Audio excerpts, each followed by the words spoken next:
할렐루야. 오늘은 마가복음을 공부해 보도록 하겠습니다. 여러분들 잘 아시는 대로 마가복음은요, 종의 복음이라고 불립니다. 종은 둘로스라 그러죠. 다시 말하면 노예예요. 노예. 종들 중에는 태어나자마자 이렇게 스스로 상관없이 종이 된 자들도 있지만, 그러나 주인을 너무 사랑해서 스스로 종이 된 자도 있습니다. 그들은 귀를 뚫어가지고요, 문설귀에 귀를 대고 그 귀를 뚫어가지고 귀 뚫은 종, 다시 말하면 스스로 노예된 자, 다름이 아니라 주인을 너무 사랑해서 주인 곁에 있겠다고 스스로 귀를 뚫고 종이 된 자들이 있죠. 마가복음은 바로 종의 복음입니다.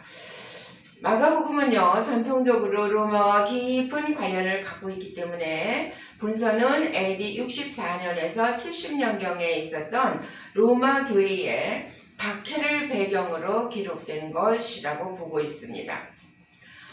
AD 64년에요, 네로 황제는요, 로마 도시를 불지르고 성도들에게 누명을 씌움으로 로마 전 지역에서 그리스도인들을 박해하는 그 박해가 시작되었습니다.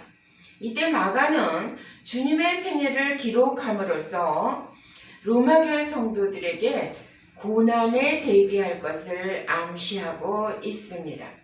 많은 성경학자들은 마가복음이 사복음서 중에서 가장 초기에 기록되었다고 말합니다. 그러나 기록연대는 확실히 규명할 수는 없습니다. 마가복음이라는 이름은 헬라어 본문에 기록된 마가에 의한이라는 원제목에 기쁜 소식이라는 의미의 복음을 덧붙여서 지어진 것입니다. 유앙겔리온, 마가 복음. 저자는 마가라는데 대해서 본서에 직접적인 내증이 없지만 마가복음이 마가 요한에 의해서 기록되었다는 것은 초대교회의 상호 일치적인 증언입니다. 마가복음의 근본적인 자료는 베드로에게서 나온 것이 분명하다 그래요. 이 복음이 권위를 지닌 것도 바로 마가복음이 이처럼 베드로와 밀접한 연관을 맺고 있기 때문입니다. 마가복음을 사복음서 중에서 가장 먼저 기록된 것이라고 주장하고 있다 그랬죠. 최근 가장 유력한 설은 AD 65년에서 70년경으로 보고 있습니다. 본서가 베드로 순교, 그러니까 AD 64년경의 순교였죠. 베드로의 순교와 바울의 순교, 바울은 67년경이라 그래요. 이후에 그들의 순교 이후에 마가가 베드로를 통해서 그동안에 들었던 설교를 기록하였을 것이라는 추측과 본문의 예루살렘 성전 파괴는 AD 70년경이에요. 성전 파괴가 아직 일어나지 않은 것으로 기록되면서 아마 AD 65년에서 70년 이전일 거야, 이렇게 말하고 있습니다. 기록 목적은, 본서의 기록 목적은 다른 복음서와 마찬가지로 하나님의 아들인 예수 그리스도를 통해서 하나님의 백성들이 생명을 얻도록 하는 데 있으며, 특별히 네로 치하에서 환난과 핍박 중에 있는 로마의 그리스도인들에게 종으로 오신 고난의 그리스도를 보여줌으로써 고난당하는 그들을 위로하고 용기를 심어주고 바르게 인도하기 위해서였다. 마가복음의 특징은요, 예수님의 사역에 대해서 단순 명료하게 기록되고 있어요. 마가는 예수님의 생애와 사역에 대해서 한 사건에서 다른 사건으로, 때로는 즉시라는 말을 사용하여 사건의 진술을 신속히 진행시키고 있습니다. 마가는 이방인 독자들, 특히 로마에 있는 독자들을 위해서 이 글을 썼습니다. 따라서 이방인에게 별 의미가 없는 족보나 산상수훈, 유대 종파들에 대해 별다른 주의를 기울이지는 않았지요. 마가는 이방인 독자들을 위해서 이 글을 썼다는 확실한 증거는요, 마가가 아람어를 번역해 줄 필요를 느꼈다는 겁니다.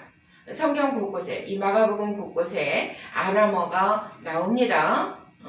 달리다쿰 또는 에바다, 골고다, 이런 단어들이 있습니다.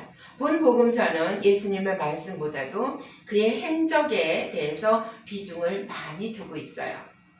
따라서 마가복음은 행위복음이라고도 말하고 있습니다.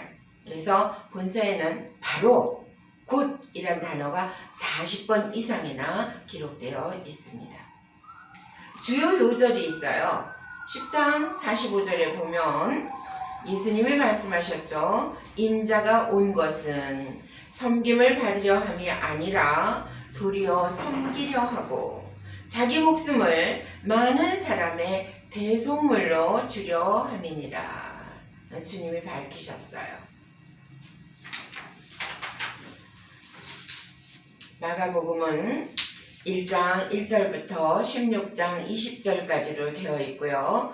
예수님은 영광스러운 지위를 버리고 이 세상에 인간으로 오셔서 종처럼 봉사하고 희생하셨으나 유대인들로부터는 배척을 당하셨죠. 예수님은 인류 구원을 위해서 섬기는 자로 오셨다. 그래서 마가복음을 종의 복음이다 이렇게 하는 겁니다. 대단원으로 나눠보면요. 예수님의 준비 기간이 마가복음 1장 1절로 13절까지예요. 거기에는 하나님의 아들의 복음이 시작되는 예수님의 준비 기간입니다. 그리고 두 번째는 예수님의 사역 기간이 있어요. 1장 14절부터 10장 52절까지인데 예수님의 생애와 사역을 섬기는 종으로 소개하고 있고요. 제자를 부르시고 천국을 가르치시고 그리고 이적을 행하시는 한편 고향에서는 고향 사람들로부터 배척을 당하셨죠. 그러니까 고향 나사렛 사람들하고 바리새인 사람들에게는 배척을 당하셔요. 근데 8장 27절로 10장 52절까지 예수님의 교훈들을 보면요. 메시아로서 순환받으실 것과 제자의 도를 말씀하시는데 그 순환 예고도 하시고 또 제자의 길도 말씀하시고 또 한 번 2차 순환 예고도 하시고 또 제자들을 훈련시키시고 제자들을 훈련시키는데 다른 거보다도 우선해서 겸손해라. 어린아이같이 되라. 그리고 이혼하는 것은 옳지 않다. 또 부자에 대한 그렇게 부자가 되려고 했을지도 말아라. 이렇게 제자들을 훈련시키셨어요. 그리고 나서 10장에 보면 3차 순환 예고를 하시죠. 대단한 세 번째는 마가복음 11장서부터 16장 20절까지인데요. 예루살렘의 입성이 나와요. 그러니까 예루살렘 입성과 십자가의 죽으심과 또한 부활로 증거를 하셨는데 입성에서는 성전을 청결케 하고 종교 지도자들을 책망하셨죠. 왜? 종교 지도자들이 예수님을 거부했어요.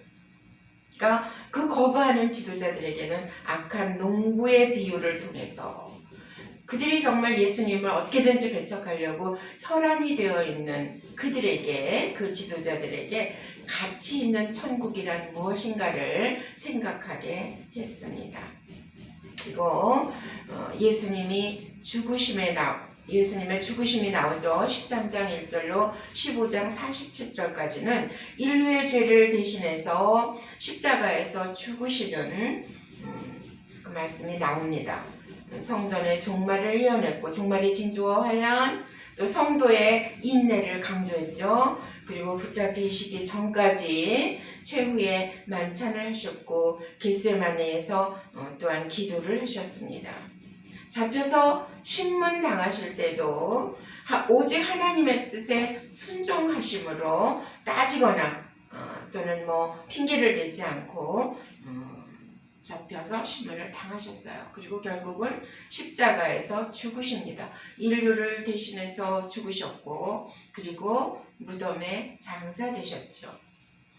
그대로 끝난 것이 아니라 예수님은 부활하셨습니다. 16장 1절로 10절까지 보면 부활 후 제자들에게 만나서 사명을 주고 그리고 제자들이 보는 앞에서 승천을 하십니다. 3일 만에 그 무덤에서 부활하실 때 천사들이 증거했어요. 증언해줬죠. 왜 산자를 죽은 자 가운데서 찾느냐고 증언해줬어요. 근데 제자들은 부활을 믿지 않았어요. 그 믿음이 없고 또 완악한 것에 대해서 주님은 꾸짖으시면서 나는 만져보지 않고는 내가 믿을 수 없다 하는 도마에게는 어떻게 했죠? 내 손을 만져봐라. 내 옆구리에 네 손을 대봐라. 그리고는 사명을 주셨는데 땅끝까지 복음을 전파하라. 다시 말하면 만인에게 복음을 전파하라고 사명을 주셨습니다.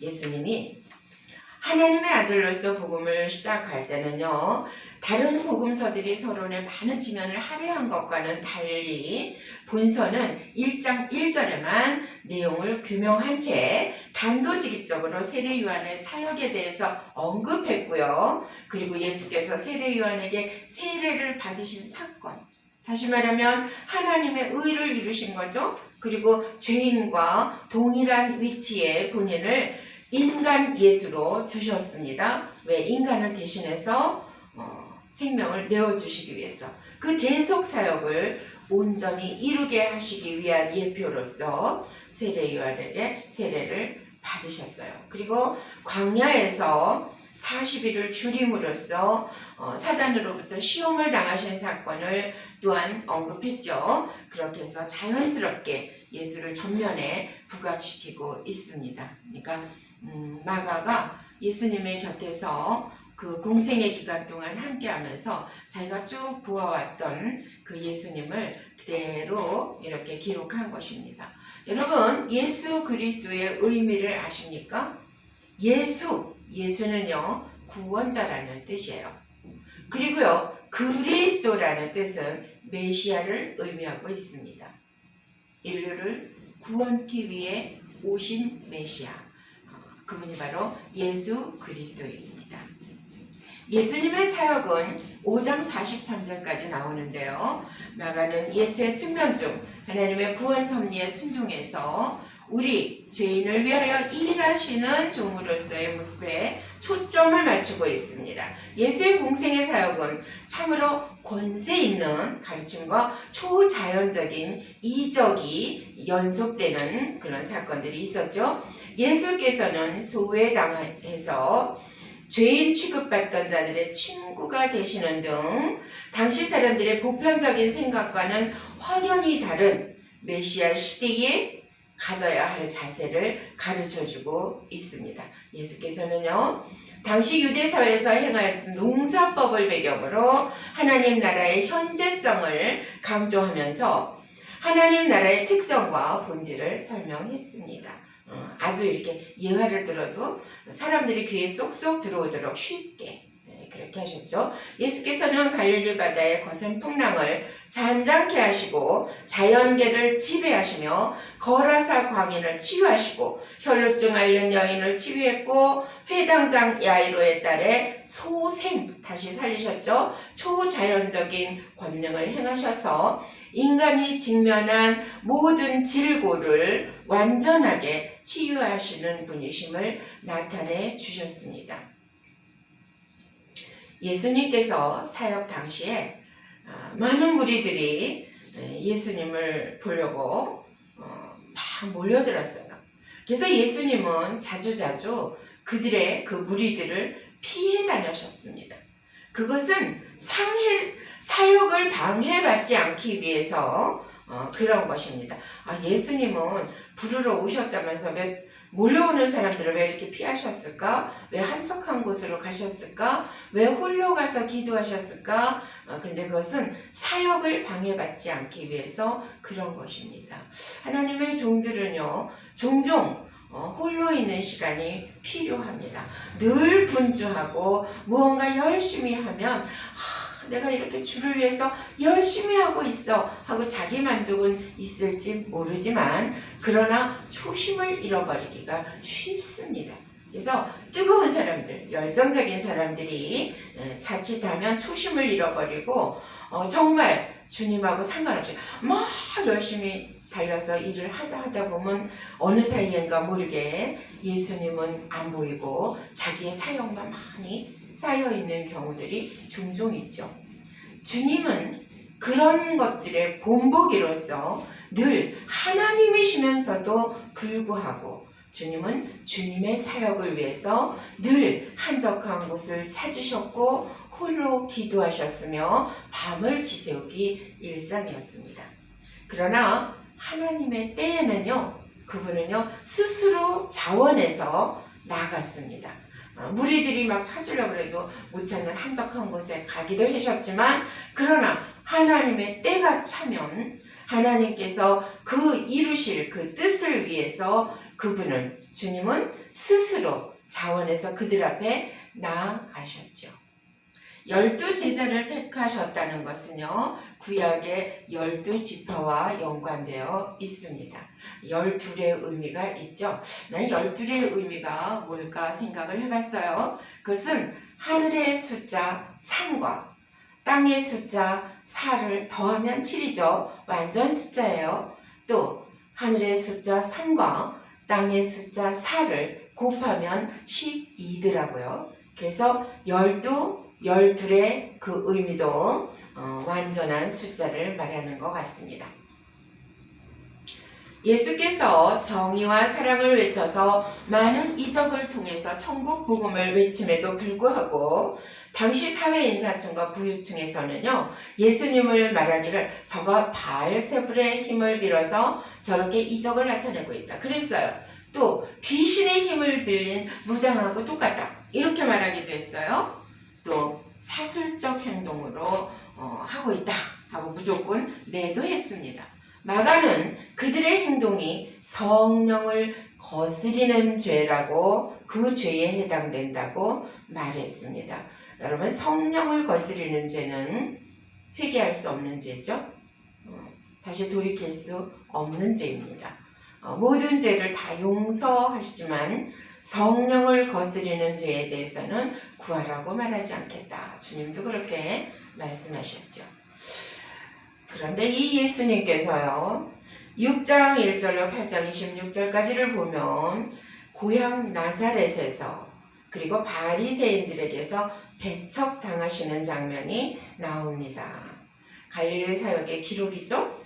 예수께서는 인간적인 선입견에 의해서 고향 나사렛에서 배척당하시고, 나사렛 사람들이 선입견이 있어요. 예수 아니야? 저 요셉의 아들 예수 아니야? 내가 알아. 목수 아버지를 도와서 늘 목공을 하던 그 예수잖아. 이런 선입견이 있죠. 그래서 메시아로서, 정말 하나님의 아들로서 생명을 주시기 위해서 오신 그 주님을 그들은 하찮게 여기고 배척했어요. 그리고 또한 12제자들의 활발한 전도 활동으로 세간의 평이 다양해졌는데 여전히 정치 지도자들은 그를 배척했죠. 그래서 주님의 배척당하시는 모습을 보여주시고 있습니다. 그럼에도 불구하고 하나님의 구속의 섭리에 따라 능력과 사랑으로 묵묵히 일하셨던 예수의 여러 사역이 기록되고 있습니다. 8장 27절로 10장 52절까지는 예수님의 교훈들이 나와요. 메시아로서 순환받으실 것과 그리고 제자의 도를 말씀하신 거죠. 예수께서는 지금까지의 사역이 메시아 사역이었으면 물론 앞으로 하실 일 역시 메시아로서의 활동일 것을 제자들로 하여금 확증케 하시고 그와 관련해서 메시아로서 순환받으실 것을 또한 예고하십니다. 그리스도의 제자된 자가 추구해야 할 십자가의 도에 대해서 교훈하신 것입니다. 여러분, 모세와 엘리야와 그리스도의 특징을 비교해 보면요, 그러니까 마가복음 9장 4절에 나오죠. 모세와 엘리야와 그리스도가. 모세는 구약의 율법의 대표자입니다. 그리고 하나님과 언약을 체결하고 또 시내산에서 하나님의 영광을 체험한 자이죠. 그리고 모세는 죽음을 경험한 자입니다. 엘리야는 어떻습니까? 엘리야는 선지자의 대표자예요. 그리고 하나님과 언약을 갱신한 자이기도 하고, 그리고 호렙산에서 하나님의 영광을 체험했죠. 그리고 그는 죽음 없이 승천한 자입니다. 메시아의 선구자로서 예언된 자이고, 그리고 세례 요한의 예표자입니다. 그리스도는 그리스도의 특징 보겠습니다. 구약 율법과 예언의 완성자이시다. 하나님의 언약을 성취한 자이시다. 변화산에서 하나님의 영광의 본체를 보이신 자이다. 그리고 죽은 후 부활하셨다. 아멘. 자, 11장 1절로 12장 44절 보면 예루살렘 입성 장면이 나옵니다. 예루살렘에 입성하셔서 성전을 청결케 하고 종교 지도자들을 책망하신 거예요. 고난 주간에 그 사건들을 다루고 있습니다. 그 중에서 유월절을 지키기 위해서 예루살렘으로 올라오는 과정과 고난주간 첫째 날부터 셋째 날에 발생한 사건들을 다루고 있는데요. 예수님은 아기 새끼를 타고 예루살렘에 입성해서 성전을 청결케 하고 종교 지도자들과 논쟁을 하면서 그들의 외식을 책망하셨습니다.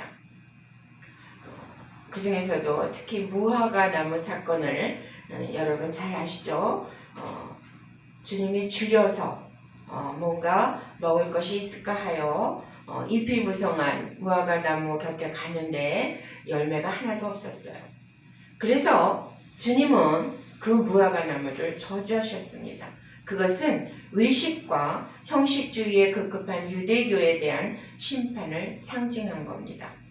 열매 없다고 어떻게 저주까지 하셨을까? 이런 생각하는데요. 바로 그들의 외식과 그들의 형식주의, 입만 무성해서 열매로 주인을 즐겁게 하지 못하는 무화과 나무 같은 그런 유대교에 대해서 심판을 상징한 것입니다.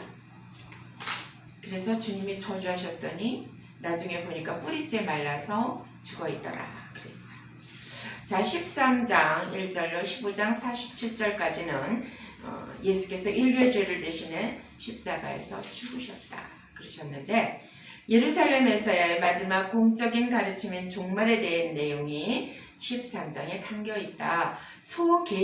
소계시록이라고 불릴 정도로 이 장에서는 예수께서 언제일지 모르지만 반드시 오게 될 종말에 관한 징조와 준비에 대해서 자세히 가르쳐 주십니다. 이어서 14장에서는요. 드디어 순환의 길에 들어서신 것을 보여주고요. 교권자들과 갈등이 절정을 이루는 순환 기사가 중심 내용으로 이루어져 있습니다. 15장은 주님께서 빌라도에게 재판받으시고 무덤에 장사되기까지의 기사입니다.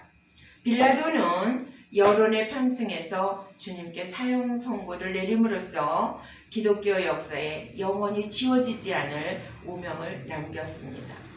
그러나 당시 그 앞에 서서 재판을 받았던 예수께서는 경배와 찬양의 대상이 되는 주가 되셨습니다. 마지막 16장 1절로 20절까지는 예수께서 부활하셨고 제자들에게 사명을 주시고 승천하셨죠. 예수 그리스도의 부활과 승천에 관한 기록으로 십자가의 낮아지심에서 높아지심이고 또한 예수 그리스도의 신성의 선포입니다. 인류의 가장 큰 불행과 또한 사망이었지만 예수께서는 사망에게 삼킨바 되지 않고 죽음에서 부활하셨어요. 그리스도의 부활은 모든 인류의 첫 열매로서의 의미를 지니고 있죠. 즉 그리스도를 따라서 성도들도 죽음에서 부활하게 될 것입니다. 아멘. 또한 부활하신 그리스도는 하나님께로 승천하셨지만 세상 끝날까지 인류와 함께 하여 주신다고 약속하셨습니다. 따라서 성도는 지금도 역사하시는 예수 그리스도의 도움으로 살아가고 있음을 잊어서는 안 되는 것입니다. 주님의 죽으심으로 찢겨진 성전 휘장을 여러분 기억하실 것입니다. 그것을 구속사적인 의미로 보면요. 찢어진 성전 휘장, 그리스도를 통해서 누구나 다 하나님 앞에 나갈 수 있다. 주님의 죽으심으로 그 성전이 위에서부터 밑으로 쫙 지켰어요. 그래서 누구나 다 하나님 앞에 나갈 수 있다. 그리스도를 통해서 하나님께 나오는 자는 구원을 받는다. 그리스도의 단번에 죽으심으로 더 이상 희생 제사가 필요치 않다. 짐승을 대신해서 죽여가지고 각두고 불살르고 하는 희생 제사가 필요치 않다. 주님이 죽으신 거예요. 인간의 죄 때문에 단절되었었던 하나님과의 관계가 회복되었다. 성도의 몸이 곧 성전으로서 하나님을 모시고 살 수 있게 되었다. 휘장으로 감추어졌던 하나님의 모습이 그리스도로 인해 드러났다. 아멘. 신학적 결론을 보겠습니다. 마가복음은 5가지 교훈을 강조해서요. 당황하고 놀란 그리스도인들에게 안정과 희망과 소속감을 가져다 줍니다. 첫 번째는요. 하나님의 구원 의지의 대행자로서 아들을 보내신 주권적 주도권. 그리고 두 번째는 새 시대의 임재와 그 축복의 실체. 고난이 영광을 앞서가는 새 시대의 역설. 그리고 자신에게 신실한 자를 도우시는 하나님의 능력. 마지막 헌신의 척도로서 예수를 하나님의 대행자요 아들로서 고백하는 중요성을 바로 이 마가복음을 통해서 5가지 교훈을 강조하면서 신학적인 결론을 내리고 있는 것입니다. 또한 마가복음에는 아까 뭐라 그랬죠? 예수님이 일으키신 이적이 많이 나온다 그랬어요. 예수님의 이적의 의미는요. 단순히 초자연적이고 또한 모든 사람들을 놀래키는 그런 사건일 뿐만 아니라 복합적인 의미를 포함하고 있는데 그 이적을 통해서 예수님 자신의 신분을 밝혀주는 수단으로 보이신 거고요. 또한 하나님을 영화롭게 하며 그리고 하나님 나라의 도래를 입증하는 가시적 수단으로 이적을 행하셨습니다. 이적을 통해서 우리는 하나님의 역사하심을 보게 된 것입니다. 아멘. 수고하셨습니다.